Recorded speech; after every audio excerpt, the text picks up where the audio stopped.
My name is Lorena Arriola. I'm married.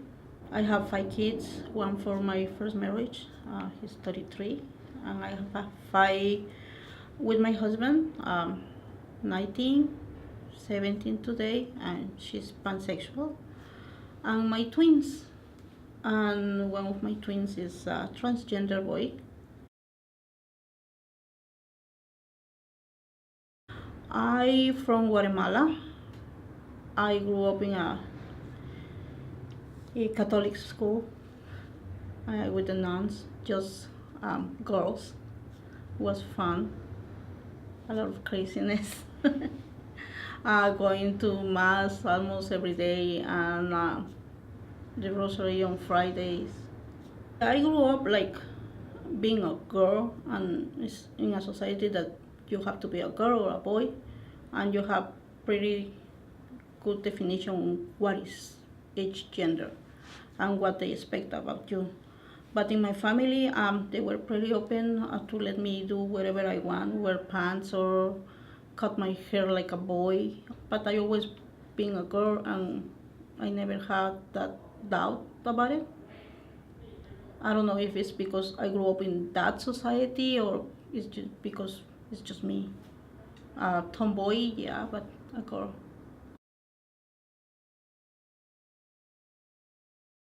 We never suspect anything about my gender kids because we always let our kids do whatever they want, like sports. They used to do karate and bicycle and play ball, soccer, whatever they want, and they dress.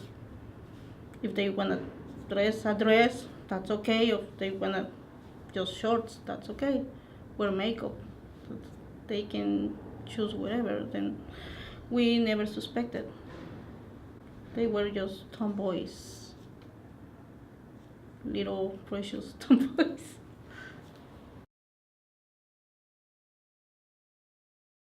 My boy chose to give me a letter, and he just put it in my car and says, just read it when you're alone.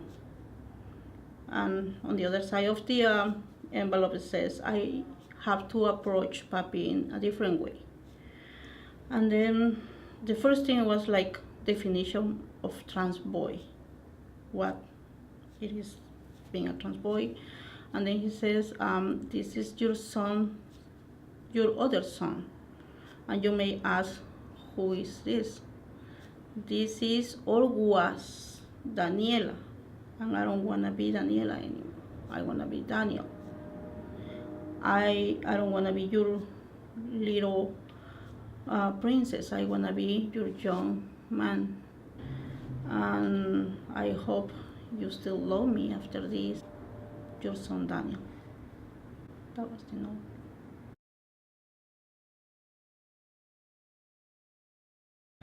I just sat for a little while and think about it. I didn't cry or like it wasn't like a shock for me. It's like okay, then makes sense. Some things, little things that sometimes you didn't notice until that moment.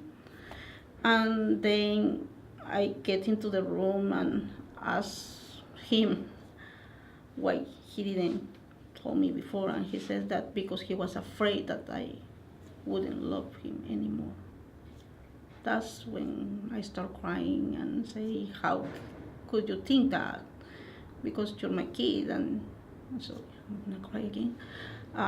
You're part of me, and you're my heart. That's the part that really gave me a hard time, thinking of how long he was feeling this way, and maybe he doesn't know, he wasn't sure, and he didn't have, the confidence to tell us what's going on.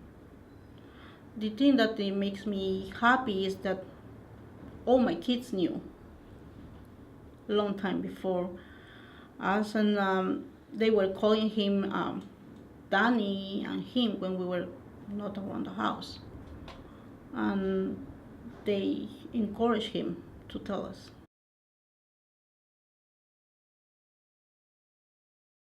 The way he approached that was in a group, all the family. I called my husband and told him that we need to talk and we're gonna have a family dinner.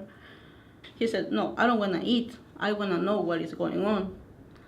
And like I say, we grew up in a really, you know, Hispanic Catholic places, and I'm from the city. I can say I'm more open than he is because he's from a little village, and everything is like black or white.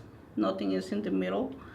Then we were kind of afraid. I know that he will be okay in the future, but I didn't expect what he was about to tell us. And when I read the letter to him, he just started crying, and he never cried. That was the first thing. And he just took Danny's hands. They were in front of each other, and told him that no matter what, he loved his kids. Wherever they want to be or do is okay with him, and that he support him, and that he doesn't have to care what anybody says, not even mom and dad, because it's his life and nobody can live here for him. And that he's really proud because he has the guts to tell us and not do anything stupid. And as soon as that happened, my other daughter came out as pansexual. Then it was a coming out for everybody. At this point, everybody was crying and laughing at the same time, but at the same time, a lot of relief. And my husband still like I say, he's like black or white. When Danny came as trans boy, it's like, okay, he's a boy or he's a girl. He's not like I just told him. It's a big spectrum. He has to find his own being. Like, I don't know if he's gonna be really like a big man or what, or he's gonna be kind of feminine, or I don't know. He has to find his own being.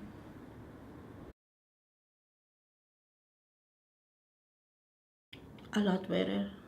The the relationship with the sister and the older brother is a lot better because before he was like in a shell. Nobody can say or do anything because he just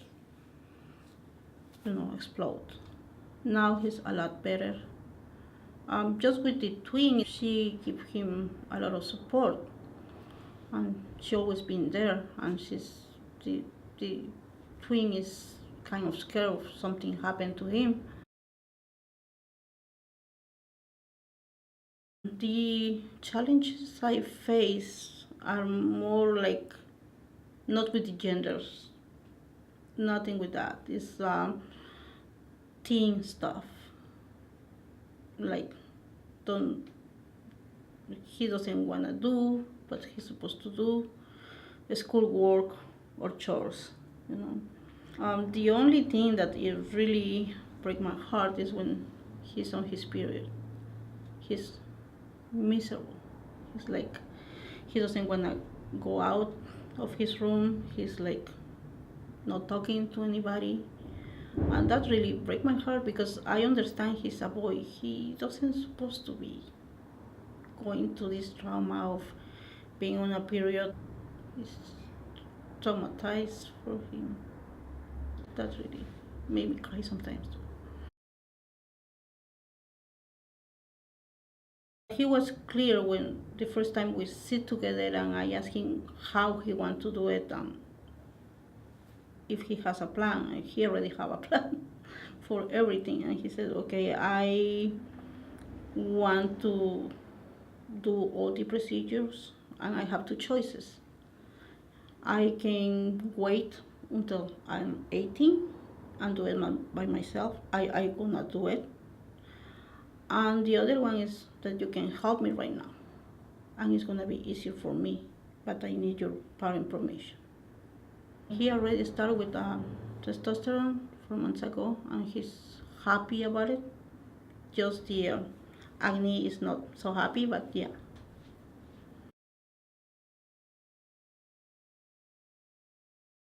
I have to be an advocate for my kid because there's so many wrongs, and you don't want anybody to say or do anything to your kid. We're going by his lead, what he wants and how he wants it, but I'm pretty open about it every time that he let me do it. We live in the middle of the Bible eh, country.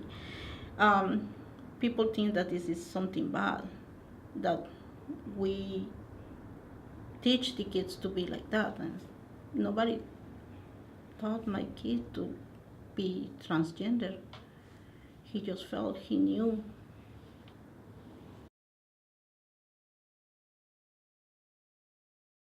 With Danny, it's a challenge because it's always when he wanna talk and when or how, and then I have to approach him like like direct questions. He talks more with my 17-year-old, and I'm glad that she's there. Every time that Dani wants to say something, she told me, and we go for it.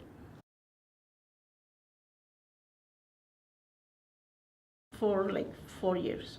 Dani says that he was kind of odd on some things, that he didn't know what was going on with him when he was like around 9, and he started reading and asking my 17-year-old questions and asking people, Google it. He found gender spectrum and the rainbow kids and uh, places like that, and then he started reading a lot, and he says, okay, this is how I feel, this is me.